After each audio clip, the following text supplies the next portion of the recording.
Mari kita berdoa. Tuhan, ampunilah kami supaya kami bisa mendengar firman Tuhan dengan sungguh-sungguh. Tuhan, sampai sekarang walaupun ada banyak pergumulan, ada banyak masalah-masalah yang kami hadapi, tetapi Tuhan tetap mengasihi kami, tetap memelihara kami, dan melindungi kami. Sehingga kami boleh datang di tempat ini untuk menyembah Allah saja. Dalam nama Yesus kami berdoa. Amin.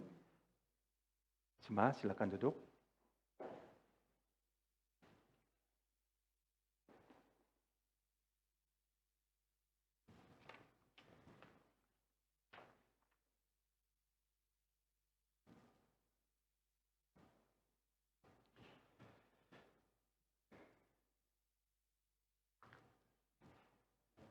Bapak Ibu sekalian, masih ada sukacita?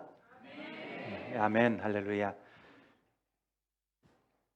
Ya, menjelang hari Natal, semua orang merasa senang dan happy dan gembira. Tetapi kita perhatikan apakah Yesus Kristus yang ada di surga masih sukacita, masih gembira terhadap apa yang kita lakukan di hari menjelang hari Natal. Oleh karena itu, saya akan merenungkan firman Tuhan dengan judulnya, kita bukanlah tokoh utama. Bukanlah kita tokoh utama.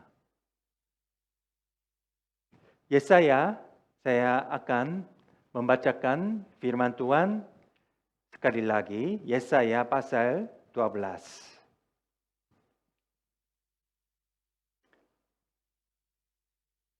Kitab Yesaya pasal 12. Saya membacakannya. Pada waktu itu, engkau akan berkata, aku mau bersyukur kepadamu, ya Tuhan, karena sungguh pun engkau telah murka terhadap aku. Tetapi murkamu telah surut dan engkau menghibur aku. Sungguh, Allah itu keselamatanku. Aku percaya dengan tidak gemetar. Sebab Tuhan Allah itu kekuatanku dan mazmurku. Ia telah menjadi keselamatanku. Maka kamu akan menimba air dengan kegirangan dari mata air keselamatan. Pada waktu itu kamu akan berkata, bersyukurlah kepada Tuhan, panggillah namanya, beritahukanlah perbuatannya di antara bangsa-bangsa, masyhurkanlah bahwa namanya tinggi luhur. Bermazmurlah bagi Tuhan sebab perbuatannya mulia, baiklah. Hal ini diketahui di seluruh bumi. Berserulah dan bersorak-sorailah, hai penduduk Sion, sebab yang Maha Kudus, Allah Israel, agung di tengah-tengahmu. Amin.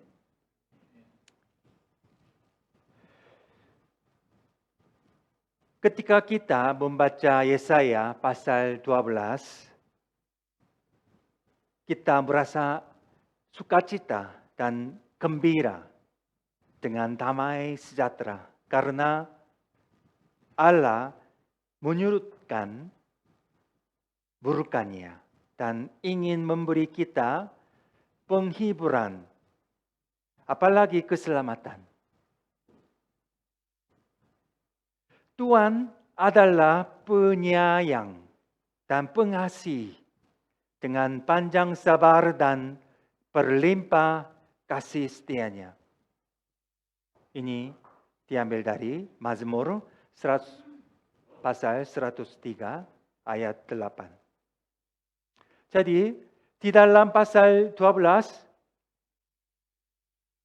kita harus senang karena murka Allah surut. Murka Allah tidak ada lagi untuk terhadap kita semua. Karena Tuhan adalah Maha Kasih. Tuhan adalah Maha Penyayang. Oleh karena itu kita bisa selalu sukacita, bersukacita dan gembira. Jadi kita merasa aneh dan penasaran bahwa pasal ini apa kaitannya dengan hari Natal? Atau apa hubungannya dengan kelahiran Yohanes Pembaptis?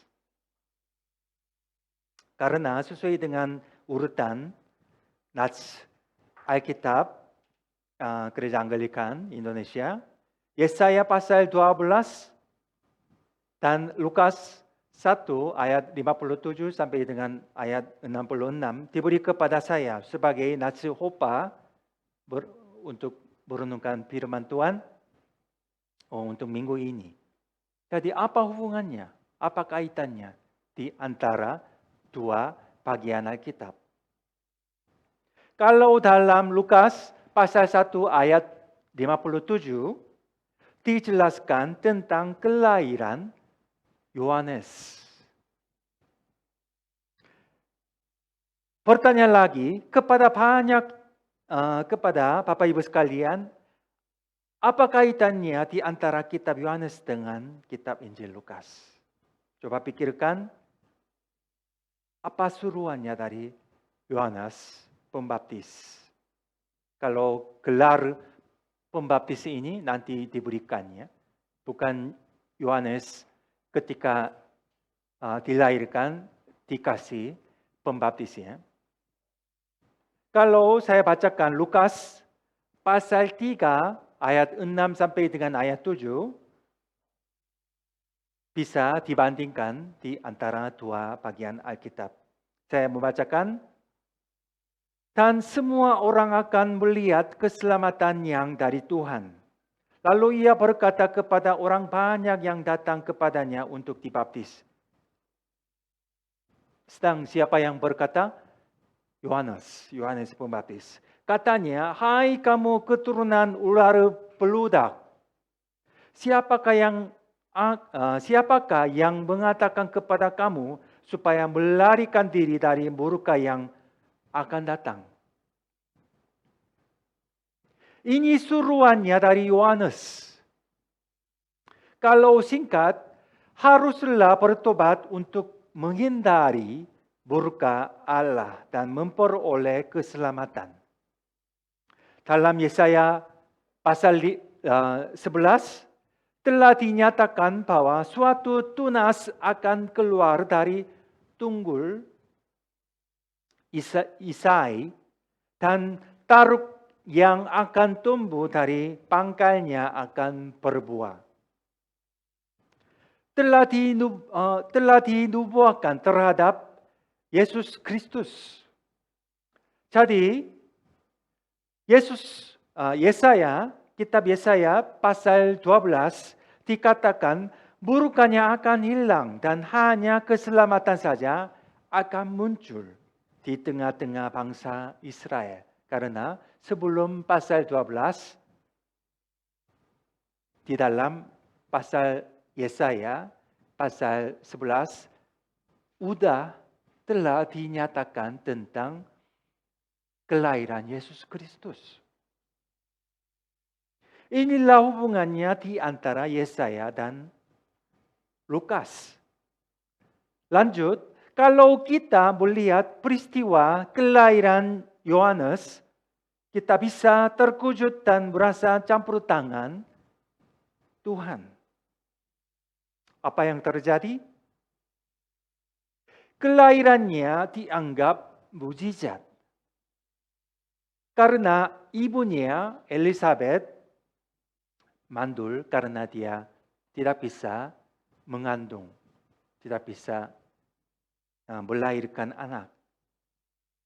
Tetapi Allah mengaruniainya untuk melahirkan Yohanes, anaknya Yohanes. Dan juga Allah memberi nama dia Yohanes. Artinya Tuhan kelimpahan dengan anugerahnya. Tampaknya Yohanes Pembaptis sangat luar biasa. Jago sekali dalam pelayanannya. Karena Yohanes kadangkala disebut seperti Nabi Yesaya. Salah satu nabi yang ada di Perjanjian Lama yang jago sekali ya. Namanya Yesaya. Jadi Yohanes kadang-kadang disebut seperti Nabi Yesaya yang melayani dan bernubuat dengan luar biasa.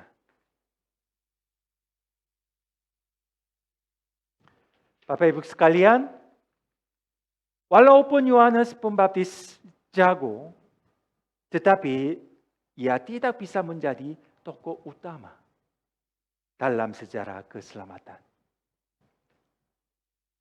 Sebab ia hanya menjadi alat untuk mempersiapkan jalan bagi Tuhan Yesus Kristus. Ia hanya dipakai sebagai sarana saja, bukannya tokoh utama. Jadi pertanyaannya, mengapa Yohanes Pembaptis tidak bisa menjadi tokoh utama? Ada dua jawaban. Yang pertama, oleh karena Yesus Kristus. Yesuslah tokoh utama. Mengapa begitu? Bagi manusia sangat dibutuhkan keselamatannya. Mereka jatuh ke dalam dosa dengan melanggar hukum Allah. Terus kalau mau hidup bersama dengan Allah, mereka harus menghilangkan dosanya mereka. Tetapi mereka tidak dapat menghilangkannya dengan sendiri. Begitu kan? Walaupun mereka terus-menerus mau meniadakan dosanya dari mereka di dalam kehidupan sepanjang umur hidup, tetapi mereka tidak bisa menghilangkan dosanya. Papa Gereja Agustinus pernah menyatakan 4 status manusia. Yang pertama, status manusia dalam penciptaan. Pada waktu itu, manusia bisa berdosa dan bisa tidak berdosa. Kalau dalam bahasa Latin, posse peccare. Bisa berdosa dan bisa tidak berdosa. Yang kedua, status setelah manusia jatuh ke dalam dosa. Coba pikirkan ya. Tidak bisa tidak berdosa. Cukup mengertikan? Tidak bisa tidak berdosa. Terus yang ketiga, status manusia setelah penebusan dosa. Manusia bisa tidak berdosa. Kembali lagi kan? Manusia bisa tidak berdosa. Yang keempat, status manusia setelah di surga. Kalau setelah masuk ke surga, manusia tidak bisa berdosa. Manusia tidak bisa berdosa. Walaupun dia mau berdosa, tidak. Maksudnya, tidak ada keinginan, tidak ada kemauan berdosa. Jadi manusia tidak bisa berdosa. Kalau setelah jatuh ke dalam dosa, manusia siapapun berkondisi dengan non posse non peccare. Maksudnya, tidak bisa tidak berdosa. dengan sendiri tidak bisa menyelamatkan diri. Manusia pengen menyelamatkan diri, tetapi dia tidak bisa. Akan tetapi Allah sangat mengasihi manusia. Maka menyerahkan anaknya tunggal, Yesus Kristus, kepada kita untuk diselamatkan. Yesus Kristuslah hanya menjadi tokoh utama dan dalam sejarah keselamatan. Melalui kelahiran Yesus Kristuslah Allah menunjukkan kemurahan hatinya dan kasih sayangnya kepada manusia. Mengapa Yohanes Pembaptis tidak bisa menjadi tokoh utama? Jawaban yang kedua adalah dalam Lukas pasal 1 ayat 76 dikatakan, tentu dia dilahirkan dengan disebut Nabi Allah mendahului Yesus untuk mempersiapkan jalan baginya saja. Yohanes bukan anak Allah, begitu kan? Hanya Yesus Kristuslah anak Allah. Yohanes bukan anak Allah, tetapi Nabi Allah saja. Mustahil ia menjadi tokoh utama. Apakah tahu, Bapak Ibu sekalian, siapakah pendiri perusahaan Apple atau iPhone? Pendirinya siapa? Steve Jobs. Sebenarnya ada 2 orang lagi. Ada 3 orang yang mendirikan Apple atau tunas Apple ya. Tunas untuk menjadi Apple. Steve, Wozniak, Mike, Makula. Ada 2 orang lagi. Pertanyaan lagi, siapakah pendiri Samsung? Ya, ini perusahaan Korea, Samsung.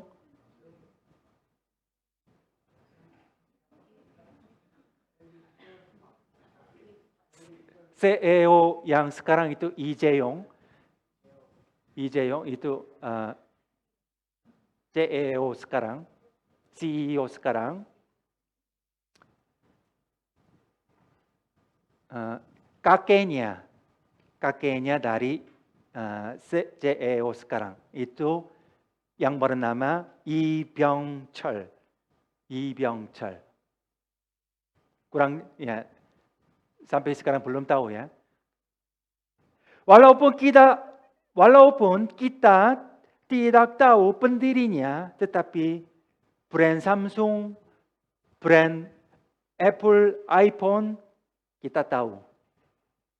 Ketika kita menikmati suasana Natal dan hiasan-hiasan dan pesta yang happy-happy saja, apalagi White Christmas, memang di Indonesia tidak bisa ya, White Christmas. Pada hari Natal itu turun saljunya dari langit. Di Korea bisa seperti itu, White Christmas untuk diri kita sendiri.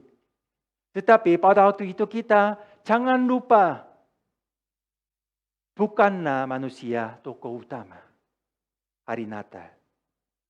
Bukanlah komunitas gereja saja tokoh utama, bukan. Tetapi Tuhan Yesus Kristuslah tokoh utama untuk hari Natal. Walaupun kita tidak tahu hiasannya apa dan apa yang terjadi di dalam hari Natal tahun 2023 dan siapa yang hadir pada pesta hari Natal, walaupun kita tidak tahu, tetapi hanya tahulah tokoh utamanya Yesus Kristus. Yesus Kristus mati di kayu salib walaupun tidak berdosa. Mengapa begitu? Supaya kita yang berdosa diselamatkan. Oleh karena itu, kita yang telah percaya kepada Yesus Kristus bisa masuk ke surga. Haleluya. Amin. Jika begitu, apa yang harus kita lakukan sekarang, right now? Dalam Yesaya pasal 12 ayat 4 dan ayat 5 telah dikatakan bahwa beritahukanlah perbuatannya di antara bangsa-bangsa. Masyhurkanlah bahwa namanya tinggi luhur. Bermajmurlah bagi Tuhan, sebab perbuatan yang mulia. Baiklah hal ini diketahui di seluruh bumi. Menjelang hari Natal dan Tahun Baru, kita harus memberitakan Injil. Memberitakan, menyebarkan perbuatannya Yesus Kristus kepada orang yang belum percaya kepada Yesus Kristus. Bukannya happy-happy saja. Mari kita berdoa. Tuhan, terima kasih atas anugerah-Mu ya Tuhan. Kami mohon belas kasihan karena kami selalu lupa apa yang harus kita lakukan, apa yang harus kami lakukan. Tuhan, berilah semangat dan hikmat supaya menyebarkan perbuatannya dengan sungguh-sungguh kepada orang yang belum percaya. Dalam nama Yesus kami berdoa. Amin.